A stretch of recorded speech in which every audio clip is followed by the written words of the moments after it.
Chegou até mim uma informação que me deixou muito animado com o remake de Dragon Ball Super Beerus. Então fique até o final porque eu tenho um vazamento exclusivo e algumas análises que podem fazer você também ficar mais animado. Desde que saiu o anúncio do remake, ou melhor, a versão aprimorada, como é chamado oficialmente, muitos fãs torceram o nariz para essa obra. Só porque é a quarta vez que vamos ver ela, o que tem? E surgiram muitas perguntas. Por que não fizeram um remake do Zero com o traço do Shintani ao invés do Yamamuro de novo? Por que não fizeram um remake do Z? Por que não fizeram um remake do clássico? Porque estamos vendo a quarta versão de Dragon Ball Super, contando com o mangá. Vocês são curiosos, hein? Mas pra sorte de vocês eu vou explicar isso tudo, então fique ligado nesse vídeo. Pois um animador que vocês gostam muito pode estar prestes a levar esse remake pra outro patamar. Então já deixa seu like e hype esse vídeo, porque ele vai responder todas as suas perguntas.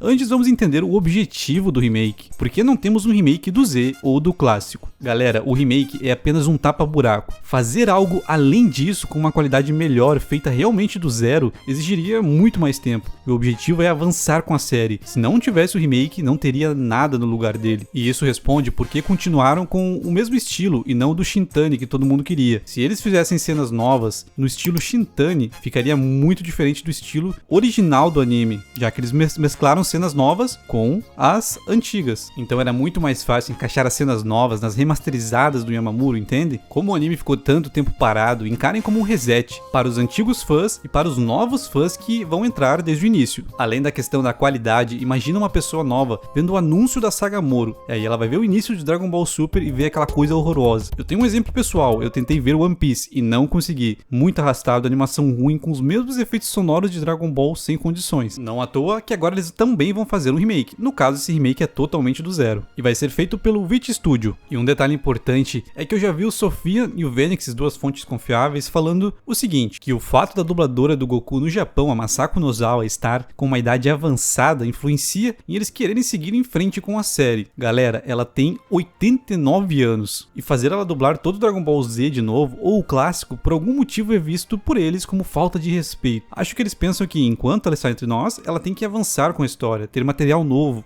A história clássica já foi feita, todos amam ela. Sem falar que, na minha opinião, fazer um remake de Dragon Ball clássico e Z para os dias atuais tem muita chance de dar ruim. Eu tenho minhas dúvidas se vale a pena tocar no material original. Por mais estranho que pareça, o remake é algo para o futuro da franquia acontecer. A franquia ficou parada há muito tempo, por causa da briga de direitos autorais, após a morte do Toriyama. E provavelmente, só vamos ter um remake do clássico ou do Z quando Masako Nozawa não estiver mais entre nós. Será que por causa disso eles não tentariam fazer apenas mais algumas sagas do Super e depois encerrar para, digamos, não correr o risco de ter que terminar o anime com outra dubladora? Já pensou? Isso seria um pouco melancólico. Eu acho que eles não gostariam de fazer isso. Mas vamos lá, Dragon Ball Super Beerus é remake ou remaster? O que vão ser as mudanças dele? Um remake é algo feito totalmente do zero e um remaster é algo polido. Nos dias atuais eles pegam as obras para o remaster, melhoram a qualidade gráfica, a iluminação, coisas que melhoram aquela obra sem mudança drástica nos modelos de personagem. Isso podemos ver em vários exemplos, principalmente nos games, que virou moda. Remaster faz um polimento gráfico, efeitos e essas coisas. Mas você pode argumentar, o conceito de remaster permite criar cenas novas como Star Wars fez lá atrás. Ok, eu entendo o seu ponto, mas no mundo atual o conceito de remake e remaster não se aplica mais assim. Se o conceito de remaster no mundo hoje fosse aplicado a Dragon Ball Super Beerus, nós teríamos os mesmos bonecos feios, só que com uma aura bonita e uma mudança de iluminação.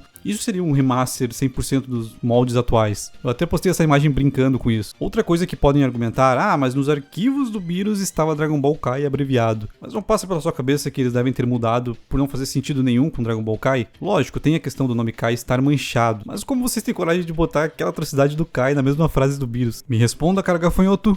Então é um remake, Gabriel.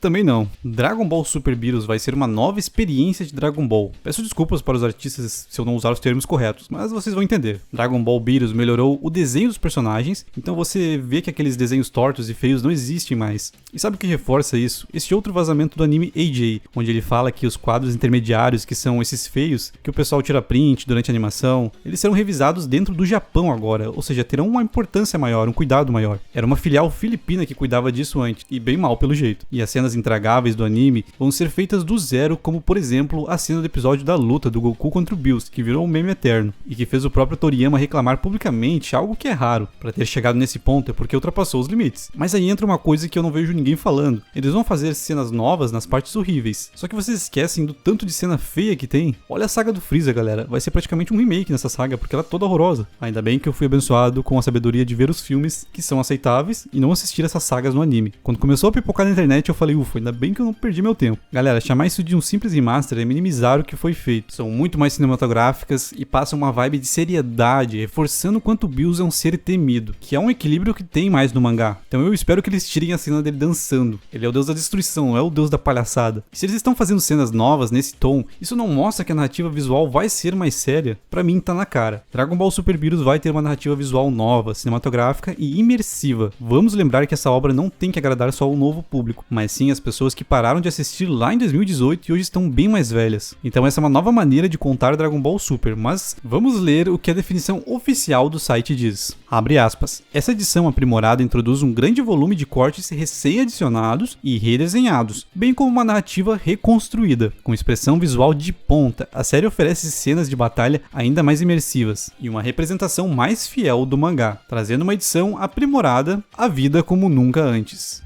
Fecha aspas. Toda análise que eu fiz bate com a definição oficial do site. Eu acredito que como esse remake vai ser mais resumido, ele vai ter a dinâmica de um filme, algo parecido com um Broly. Sinto que eles aprenderam muito com os filmes, não à toa temos cenas iguais à do filme do Broly. Além dos efeitos também, como a aura. Mas vocês prestaram atenção onde diz uma representação mais fiel do mangá. Então galera, pro seu bem, esqueça a Daima, a obra está sendo vendida como Dragon Ball Super na visão do Toriyama e fiel ao mangá. Então ela também tem o objetivo de ser mais coesa com o mangá. O mangá deixa claro que não existe Super Saiyajin 4. A transformação mais forte é o Super Saiyajin 3 na saga Bills. Não faria sentido eles criarem uma obra para ser mais coesa com o mangá e colocar elementos que fazem o inverso. Para não dizer que é impossível, eu acho que no máximo eles fariam a insanidade de fazer tipo algo que foi feito na saga Broly no mangá. Uma página mostrando tudo aquilo aconteceu e só. No caso poderia ser um breve flashback, mas voltando, eu acho improvável. Eles teriam que explicar muita coisa e iriam arrumar de um lado e bagunçar do outro. Seria loucura.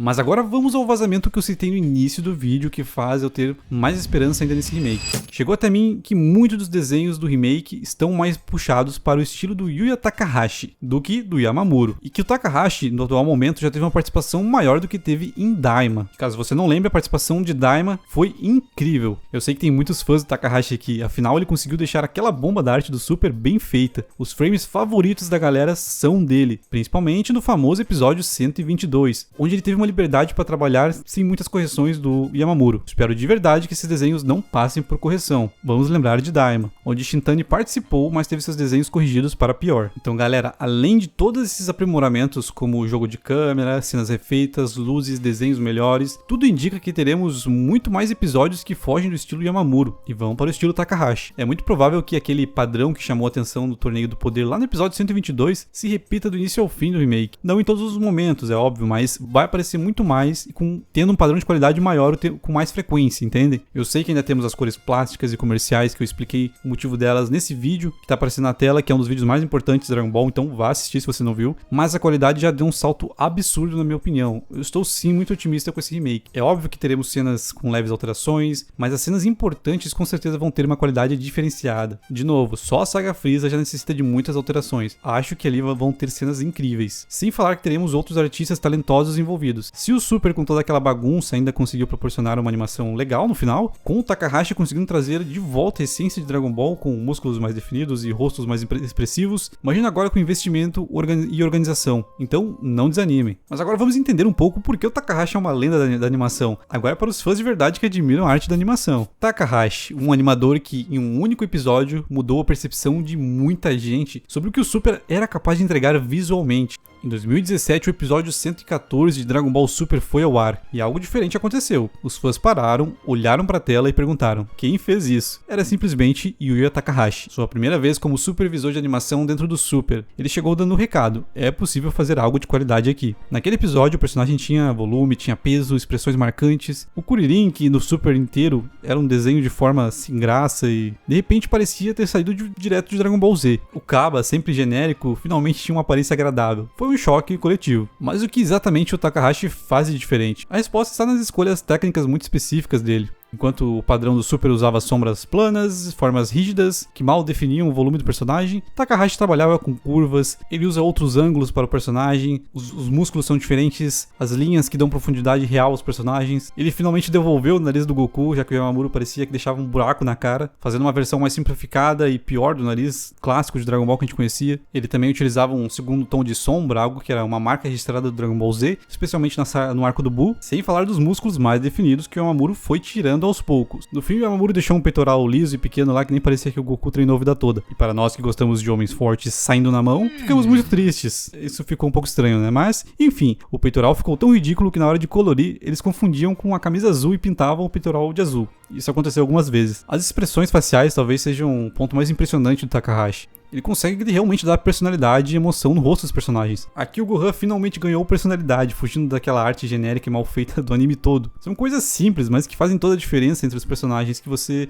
sente alguma coisa vendo aquele personagem e é uma coisa boa dessa vez. Então, embora não seja um super vazamento, é uma informação muito importante, porque quando a gente junta ela com as outras peças, a gente vê que as coisas estão se moldando para ser algo melhor do que a gente imagina. Os desenhos estão mais puxados para o Takahashi e ele já está tendo uma participação muito maior do que em Daima e provavelmente o Super todo. Mas lembrando que existe um risco real aqui. No Daima, Shintani participou e teve seus desenhos corrigidos para pior. Esperamos que o mesmo não aconteça com Takahashi no remake, senão a gente vai na casa do Yamamuro buscar ele. Então, galera, o remake não é só uma questão de cenas refeitas e iluminação melhorada. É uma oportunidade real de Dragon Ball Super ser contado do jeito que sempre deveria ter sido. Mesmo com a censura que a gente já sabe que vai ter, como eu já expliquei em outro vídeo. Mas, galera, me fala nos comentários, você está animado com o remake? Esse vídeo mudou um pouco a sua visão? Você acha que eles vão refazer muitas cenas? Me conta aí nos comentários. Lembrando que se eles seguirem o mangá, a melhor saga de Dragon Ball Super, o Torneio do Poder, pode ser bem diferente. E esse é um dos pontos negativos de seguir o mangá à risca. O que vocês acham, galera? Comenta aí. Se você chegou até aqui, não deixe de conferir o vídeo que eu fiz explicando por que a arte de Dragon Ball piorou tanto durante os anos, com personagens plastificados e cheio de brilho, perdendo totalmente a essência. E claro, se você chegou até aqui, muito obrigado mesmo. Valeu e até o próximo vídeo.